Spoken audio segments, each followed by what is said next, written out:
Hey, this is C&D channel. I'm Chris. This is MMA for you. I'm going to be doing my predictions for Invicta FC 13, Cyborg versus Van Duin, which happens on July 9th on UFC Fight Pass. Overall, very good card. 3 title fights. All of them are interesting in their own ways.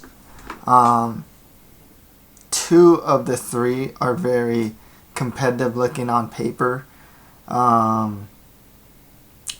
featherweight title, obviously Cyborg is going to be strongly favored. For the bantamweight title, interesting style matchup. Definitely a striker versus grappler matchup there. And with the atomweight title, just a good stylistic matchup in general. You have 2, I would go so far as to say, more grappling based fighters. Fighting for the atomweight title. Got some good prospects on this card. Jessie Jess is fighting. Pannie Kianzad, who's really good. Amber Brown, she's solid. And Costigan, she's solid as well. Jamie Moyle is one of my favorite prospects in the women's strawweight division. And then you got Marina Shafir, who, even though she lost her last fight, is actually one of the top prospects at 145. And she's actually fighting a pretty decent prospect in Amber LeBrock. 27 years old, 3-1 as an amateur. Well, I saw her fight. She's kind of sloppy, but 145 needs prospects. Needs young, 20-year-old prospects. They don't have a lot of them. So, in relation to the division, just on the basis of being 27 years old, is pretty good, actually. Let's get started. Cristiane Cyborg Santos fights the immortal Faith Van is it Duin or Dun? I think it's Dune. Faith Van Duin. Van Duin, 5-1 record, 1 win by TKO, 3 wins by sub, 28 years old. This is for the featherweight title. Does have some good ground skills. Her Brazilian Jiu-Jitsu is good. She will attack off her back. More to the point with her, I've seen 2 fights of her. I saw her fight against Amanda Bell. She was losing until she got the finish. And then there's another fight before that. I noticed she's very game.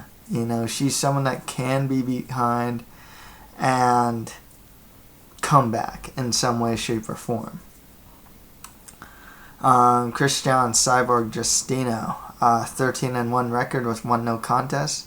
11 wins by KO or TKO, 2 wins by decision. 29 years old on a 3-fight win streak. Trains at the Shuto Box and the Arena. She is the current Invicta FC featherweight champion and a former Strikeforce featherweight champion. She's known for her very aggressive Muay Thai. She has a tendency to overwhelm opponents. And for the division, she's relatively heavy-handed. Her clinch takedown game is good. And she has some strong ground and pound. That's actually a Tito Ortiz special, too, with her. You can actually see in her fight against, Marlos Kunin, where Tito Ortiz is actually they're in the corner, or they're in between rounds, and he's showing physically showing her how to properly ground and pound. And you can kind of see with Justino, she has really good ground and pound.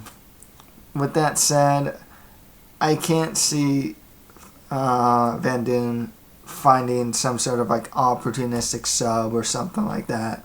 I think she just gets overwhelmed in the stand-up. Might even get knocked out standing. Even if it hits the ground, I see just unloading on ground and pound. She's going to be the much stronger fighter, so I got to go with Cristiane Cyborg Justino by KO or TKO. Next fight after that, for the vacant bantamweight title, you have Irene Aldana versus Tonya Triple Threat Evinger. Aldana has a 5-1 record, 3 wins by KO or TKO, 2 wins by sub. She also has 1 loss by TKO. She's 27 years old on a 2-fight win streak, training at a Lobo gym with Alexa Grasso. All of her wins are in the first round. She's never actually been to decision. Her longest fight was against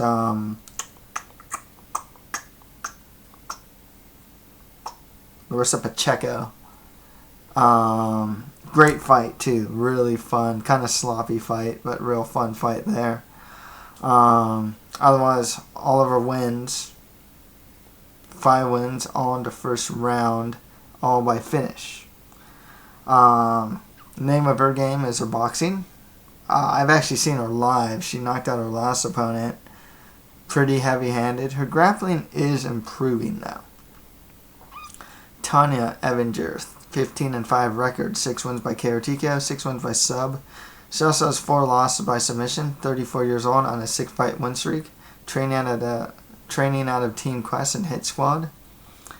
She's a strong wrestler with good top control. Her Brazilian Jiu-Jitsu is greatly improving. Like these days, she's just more she's more apt to like just attack more. I suppose. Her stand-up's average though.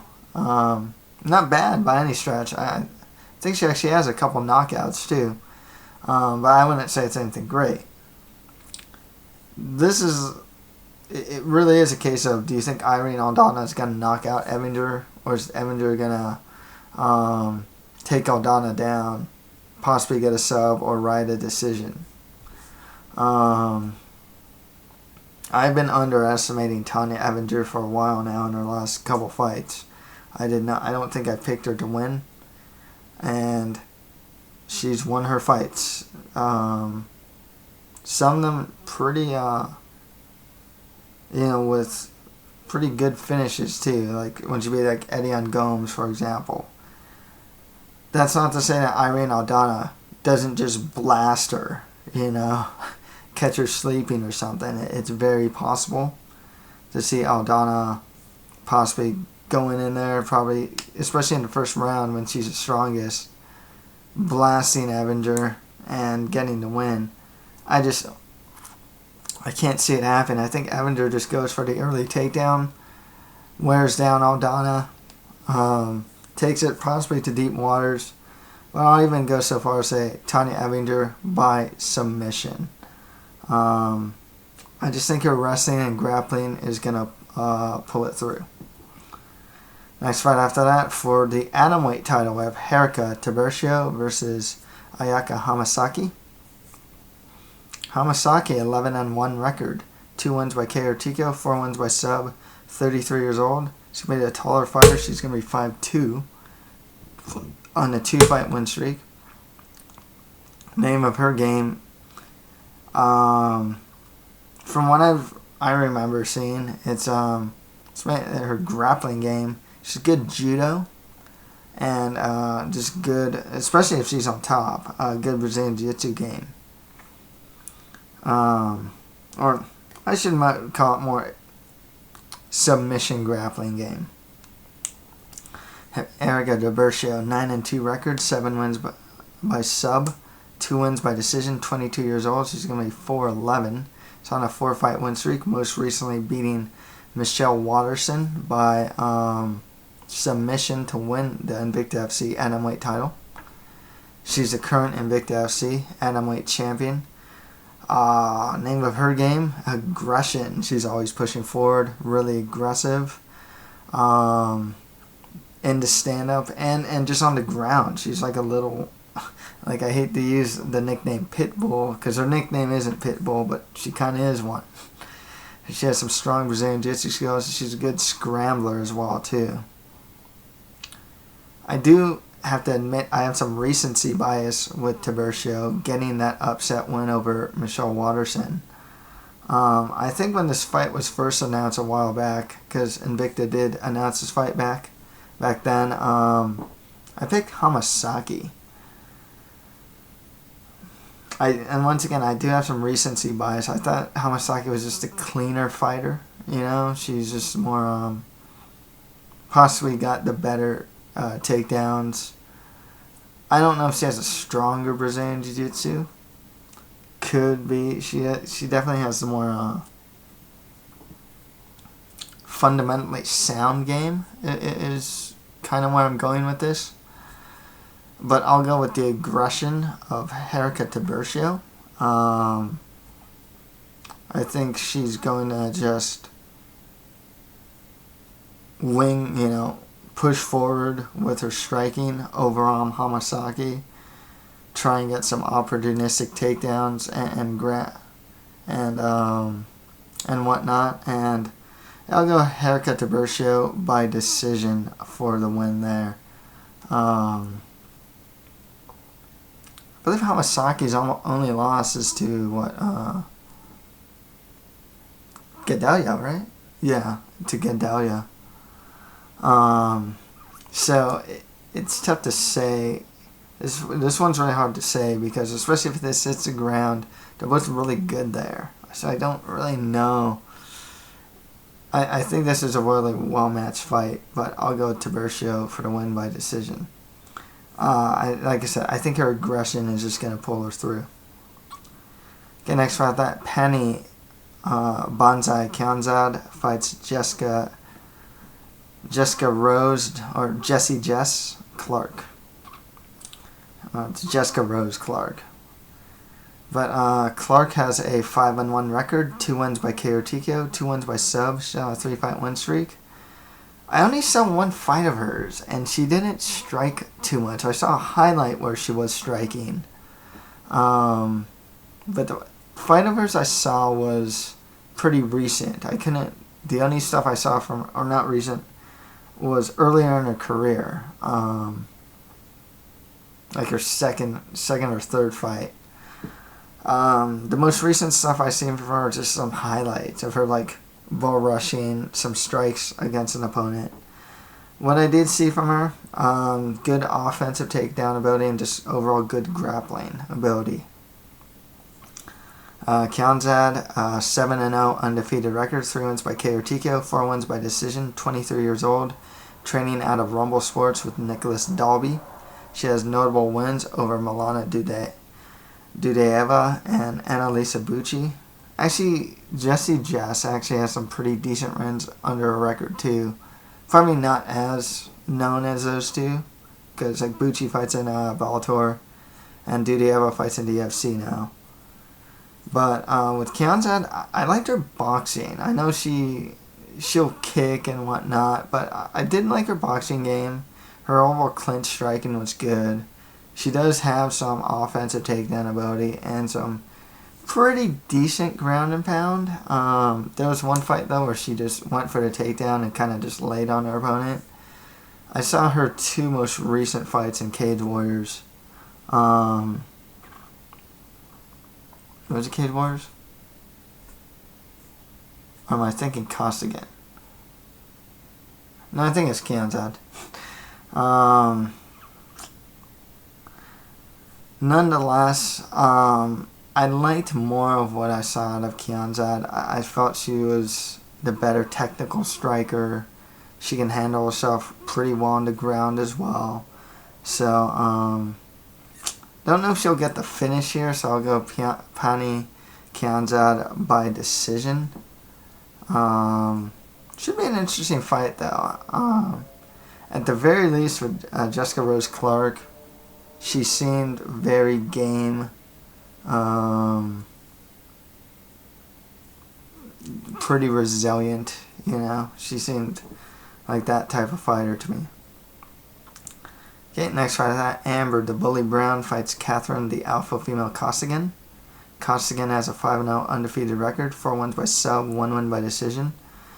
I saw 2 of her fights too. I believe it was Cage Warriors. I believe it was against Irene Cabello and someone else that she got a finish over.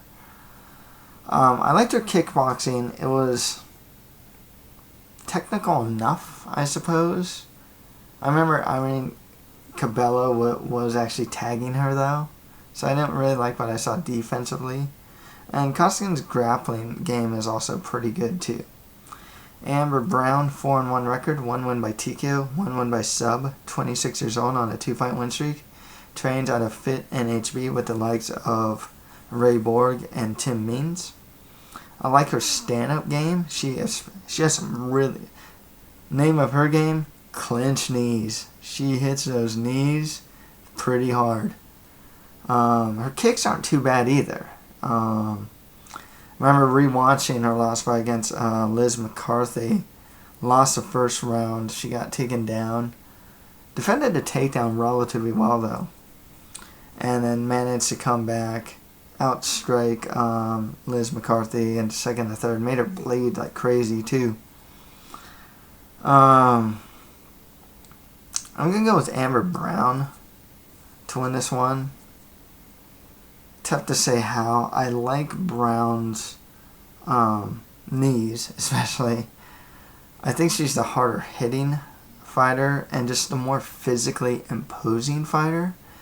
I kind of felt that when I watched Catherine Costigan, especially against like Cabello and stuff. I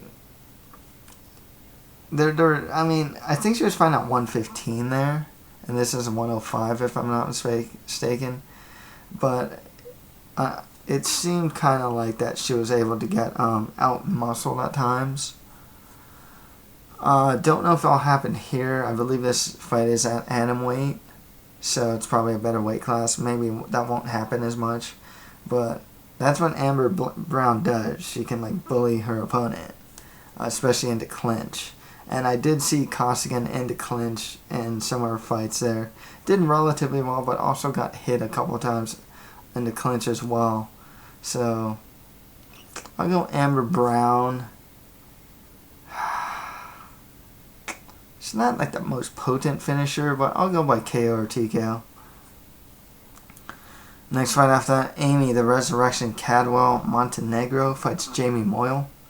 Montenegro, 6-1 record, 1 win by TKO, 3 wins by sub, 31 years old on a 3-fight win streak. She has a good clinch striking, and decent stand-up. Jamie Moyle, 2-0 undefeated record, 1 win by sub, 1 win by decision, training out of Syndicate.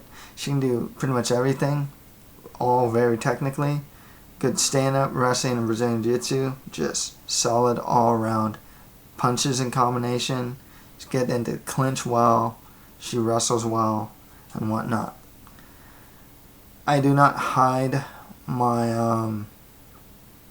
how high I am on Jamie Moyle. I think she is one of the best strawweight prospects out there. I think she can run shop into UFC. She is only 2-0 as a pro, and she's already technically sound in every aspect of MMA. Watch her fight against Jenny Lee Shriver, beats her up standing. Shriver can't get anything going on the ground. Then Moyle just wrecks JJ Aldrich. Takedown, take the back, chokes her out. Not even a tap, just chokes her out. I did see Cadwell Montenegro's last fight against, I believe it was Van Buren. I saw both of the last fights live, actually. They fought on the same card. The one thing I got to see in that fight really was just the clinch game from Cadwell Montenegro. But otherwise, I think Moyle probably beats her there too. I'm just really high on Jamie Moyle at this point. I think she can outstrike her, probably just out-wrestle her even. It's Jamie Moyle, and just out-grapple her. So Jamie Moyle by submission. And finally, Amber LeBrock fights Marina, the Supernova from Moldova, Shafir. Okay, LeBrock, 0-0 pro MMA record. She has a 3-1 amateur record. Funny that Sherdog actually has her only as 1-0 amateur, but other sites like mixedmartialarts.com has her at 3-1. Because she won tough enough to get into to get the contract to the UFC. As an amateur, she has one. Let's see. Okay, she has 1 KO and 2 subs, both as an amateur. One thing that I saw from her fights, I saw her most recent fight actually in Tough Enough. It's really scrappy. Her stand-up's kind of sloppy. I mean, she just kind of throws, gets in there and throws punches. Because she's really tall, too. She's 5'11", whereas Shafir's 5'7". She's taller than me, actually. I'm like 5'10", close to 5'11", but yeah, so she's pretty tall for the weight class. Marina Shafir, 1-1 record, 1 win by sub. She has 1 loss by KO. That's to Amanda Bell, 27 years old. Trains out of Glendale Fighting Club, where like Ronda Rousey, of course, trains there. She's 1 to 4 horsewoman. Gambarian trains there as well. She's never been past the first round as a pro or amateur. Name of her game, judo and submission grappling. Very similar to Ronda Rousey in that sense. She got knocked out by Amanda Bell in her last fight. Her stand-up is still something that needs work, but I don't see why she can't just take this fight to the ground and get the submission. Marina Shafir by submission is my pick. Okay, to recap, I have Cristiane Justino over Faith Van Duin. Tonya Evinger beating Irene Aldana. Herica Tiburcio beating Ayaka Hamasaki. Pannie Kianzad over Jessica Rose Clark. Amber Brown over Catherine Costigan. Jamie Moyle over Amy Cadwell Montenegro. And Marina Shafir over Amber LeBrock. So that's it for my predictions for Invicta FC 13, Cyborg versus Van Duin, which happens on July 9th. If you have any comments, just leave them below. And that's it for MMA for you. Thank you guys very much.